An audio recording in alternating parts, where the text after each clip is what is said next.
Oh, howdy, it's the Zen Witch, here with another unboxing video and realizing that my charcoal is out. Oh, crap. Oh, well, off to the store today. We'll pretend that's burning. Today, I am going to talk to you about the Herbal Tarot. This is a deck that I've had for a long time, and it's a good one. It's a really, really good one. This is intersectional magic because we've got tarot and we've also got herbalism together, and it's amazing. This is a deck that was published by US Game Systems in 1988. I've had it since the early 90s. It was one of the first ones I got, by Michael Tierra, herbalist, and Candice Cantin, artist. The full color 78 card herbal tarot deck is designed to integrate the healing properties of traditional herbs with the symbolism of tarot. Very succinctly put. And it says the same thing. Oh no, on the other side, the Herbal Tarot deck was created by Michael Tierra and designed by Candice Cantin. Each card features a different herb identified by name. And on the back, we see the magician. Let's get in. And yes, this is a box that's been reinforced, and I'm so glad I did this. I went back and forth at first thinking, man, I'm just being obsessive and weird. But it feels good when I'm opening up this box and they just feel sturdy and like it's not going to break down in my hands. Highly recommend it.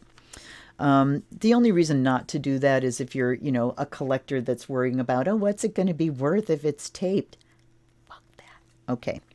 So here we go. There's the LWB, the little white book. And the face card here is the Herbal Tarot, Wild Rose up there by Michael Tierra, herbalist, and Candice Cantin, artist. And then we have the Path of the Herbalist is open. Okay, let's start that again. The path of the herbalist is to open ourselves to nature in an innocent and pure way. She, in turn, will open her bounty and reward us with many valuable secrets. May the earth bless you. I love, one of the many things I love about this deck, that we've got two facing cards here. So we've got two cards to block with. That's lovely. I like blocking cards that aren't part of the actual deck. And now we can see the imagery in this deck, which is flat, which is cartoonish, in nature. So we're not looking at like three-dimensional. There is some shading. There's beautiful coloration, and we do have the basic, traditional imagery, but with the herbs incorporated. So they do change things in favor of depicting the herb that's going to go on. So for every card here, we've got the usual imagery and the name, and then we have the herb. So here's the Fool setting off with his little bag, sniffing a rose. What's missing here is the dog that's usually jumping at his heels.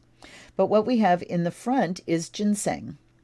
So that's the herb. And let's go to the book right away here so that we can see how they incorporate these herbs before we go forward with the imagery. Okay. Major Arcana, the Fool. The genus is Panax, so Panax ginseng. That's weird that they didn't just put the whole name Panax ginseng. They have genus Panax. Okay, whatever. It's because there are several different kinds of ginseng. Ginseng is the herb of cosmic energy. It is a tonic and demulcent. That means it gets rid of mucus and gunk. The root is used for all deficiencies and weaknesses. Demulcent, I think I'm wrong about that. Anyway, the root is used for all deficiencies and weaknesses, and the planetary attribution is Uranus. So you get the herb, you get what it's for kind of energetically, and you get the practical herbal applications of it, and then you get a planetary attribution.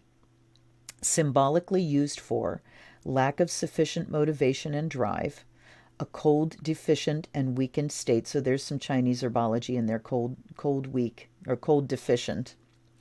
Problems assimilating food and ideas, personal support. So we get the attributes of it both physically and energetically. Divinatory meanings. God, I can't talk today. Detached innocence, no responsibilities or cares, freedom to roam and enjoy, unfettered energy. And then reverse meanings, irresponsibility, carelessness, flightiness, extravagance, and folly. So you have pretty standard tarot meanings here. But then we just add the layer of the herb and what that means and how it fits in with it. So we'll continue with the imagery here. We have the Fool is ginseng. The Magician, very much the traditional magician there with his tools on the ground. Astragalus is his herb. The High Priestess, with a veil over her eyes, which is very interesting because she sees internally. She sees with the eyes of instinct and wisdom. Her herb is peony. Lovely card. The Empress is dongquai. That has been called women's ginseng. I took ginseng for a while and it's too strong for me. It's too, you know. I can't really say in comparison with dongquai, but I know that I can't really do ginseng. Attractylodes. I don't know what that is. That's the Emperor. So let me see here. The Emperor, Attractylodes albae. The root of Attractylodes is used both for increasing the power of digestion and for increasing energy. It's a carminative, a diuretic, and a tonic. Reduces abdominal bloating and gas. That's what a carminative does. Aries ruled by Mars. So it doesn't really say more about that, but I'm not familiar with that herb in practical terms. The High Priest is sage. So notice instead of Hierophant, we have a High Priest. So we do have more of a pagan viewpoint here. If you look at the two towers or the two pillars, with almost a snake in between that the High Priestess sits between, and here we have the High Priest between the same black and white pillars. Sage. The Lovers, parsley. The Chariot, cypress. Suspended person, rather than hanged man, we're going gender neutral here. The suspended person, and kelp. Strength is cayenne. No lion there, notice. Licorice is the hermit. Slippery elm for medicine wheel. Plantain for justice. I'm going to read this one because plantain is one of my favorite herbs. I make a plantain salve that is just phenomenal. It is such a vital herb, and it's such a gentle herb. And I mean, plantain, if you go and pick fresh plantain leaves, if you've got poison ivy, find some plantain that's grown away from chemicals and just take those leaves and crunch them up and rub it on, and it will kill the pain and it will kill the itch. Plantain is phenomenal for anything that itches, burns, or stings. Very effective and very non-reactive for people. You know, people aren't allergic to plantain. Plantago is the genus. Plantain adjusts heat and body metabolism and is an anti-inflammatory, a diuretic, and alterative. It is used as a poultice for infections, wounds, and injuries, and as a tea for bladder infections and hepatitis. Ooh, I need to tell my daughter about that. Libra, ruled by Venus. Symbolically used for making adjustments in order to feel more at ease with various conditions and situations. Someone who is easily angered, inflamed, and irritated. It's relaxing and adjusting. Divinatory meanings adjustment, making things right. Correct allotment of time, finances, and attention. Reverse is lack of compassion, stickler for principles, and fussiness. So again, the tarot meanings are pretty standard, but you add the plantain in there. Plantain brings the system back into balance and calms down things that are inflamed. Death is elderflowers and fruits. Temperance is echinacea. Pan is lobelia. So instead of the devil, we have Pan. Absolutely pagan. The Tower is garlic. And this is not obvious even to me. And I'm not an herbalist, or I'm an amateur herbalist. I do things that work for me. I don't by any means have a comprehensive training or knowledge of herbs. So these things, it's not like really intuitive and easily brought to mind what the attributes are and how they relate to the card. So I'm not even going to try to do that. But this is a deck where you can learn all those things. If you use this on a regular basis, you're certainly going to learn those attributes. The star is skullcap. That is an herb that will help you sleep. It's a muscle relaxant. The moon is lemon balm, another calming herb. The sun is angelica. Judgment is golden seal. The world is comfrey. So all of these major arcana, I would say that those are like the major herbs. You know, I would hazard to guess, if you want to go into an herbal study and you use this deck, study the ones in the major arcana, because you're going to have a whole medicine kit there for you. Now into the wands. Ace of Wands is yarrow. 2 is basil. 3 is saffron. 4 is fennel. 5, turmeric. 6 is hawthorn. 7, wild ginger. 8, sassafras. We got lots of sassafras out back. 9 is bayberry bark. 10, prickly ash bark. Very specific about that, prickly ash bark. Page of Wands is shepherd's purse. Knight of Wands is aconite, and under aconite here it says poisonous herb. So it's going to let you know when things are not to be ingested and are strictly to be used in a magical sense. So Knight of Wands, aconite. Queen of Wands, raspberry leaf. Excellent, excellent herb for the uterus. Red raspberry leaf and nettles. If you make a tea of red raspberry leaf and nettles, it's just the most complete, like, nutrition and vitamin and trace mineral blend that you can have. It will make you feel really good, particularly if you're pregnant, particularly if you have issues with bleeding. Red raspberry leaf and nettles will rein it in. King of Wands is cinnamon. Now into the swords. Ace of Swords is chamomile. 2 of Swords, passion flower. Interesting too, because passion flower, you see the blindfold there. Passion flower is another herb that is very helpful in sleep. They say catnip will put you to sleep. Passion flower will keep you there. 3 of Swords is a pleurisy root. 4 of Swords is mullein. Both of those are for the lungs. That's interesting. So now we see this attribution of blades as air. Very interesting. 5 of Swords is mistletoe. I'm surprised that doesn't say poisonous as well. 6 of Swords, vervain. You know, I want to look that up. Let's look at the 5 of Swords real quick here. This is a book that puts things in reverse order, so it starts each suit with the king and works down to ace. I want to know why. I want to know why they made that decision. Okay, 5 of Swords, it says European, in parentheses, European mistletoe, Viscum albumi, nervine, antispasmodic, regulates blood pressure, treats cancer, calms the nervous system. North American mistletoe has contrary properties. The berries of all mistletoe are extremely toxic. So they do point out that it is toxic, and it's the berries that are toxic, and that they are talking about a very specific strain of mistletoe here. Okay, 6 of Swords, vervain. 7 of Swords, wood betony. 8 of Swords, black cohosh.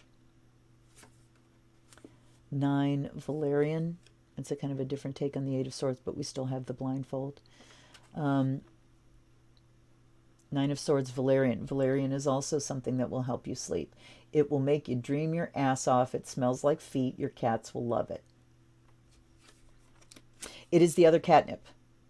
So catnip, I had one cat that was a mean drunk. He couldn't do catnip or he'd beat everybody up. And when I gave him valerian, he was a happy, happy boy.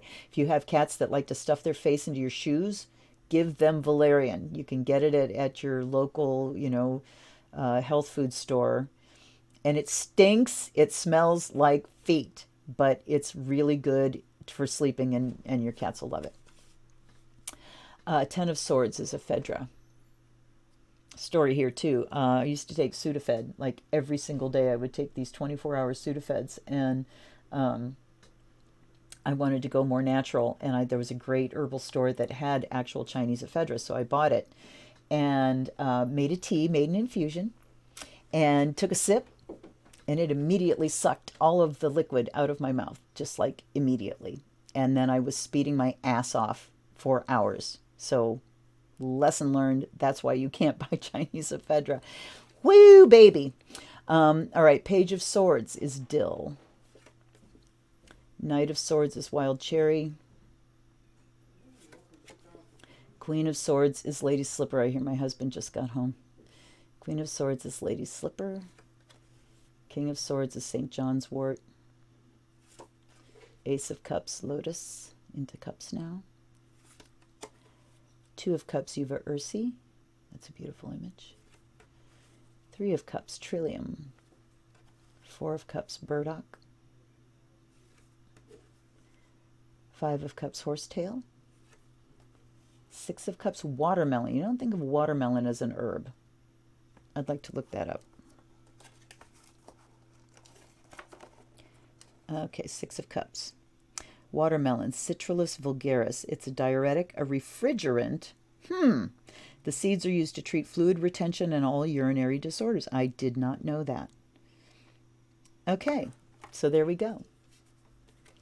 Seven of Cups, juniper berries. Eight of Cups, gravel root. Nine of Cups, squavine. 10 of Cups, marijuana. Page of Cups, Damiana. Let me say how much I appreciate that they have included this wonderful, wonderful healing herb, one of the best known on our planet. Thank you, Herbal Tarot. Damiana is also an excellent herb, very masculine. It's great for the masculine system. Makes like testosterone-like hormones in the system. It will rev you up. Knight of Cups is sarsaparilla, which I didn't know sarsaparilla was an herb. I thought sarsaparilla was like what you do with sassafras. I'm going to look that up too. All right, hold on. Knight of Cups. Genus Smilax, alterative tonic aphrodisiac used for stomach, liver, and skin disorders, has definite tonic properties and will enhance male sexual energy. Interesting. Queen of Cups, Lady's Mantle. King, saw palmetto. Ace is whole grains. Interesting. Two, oh God.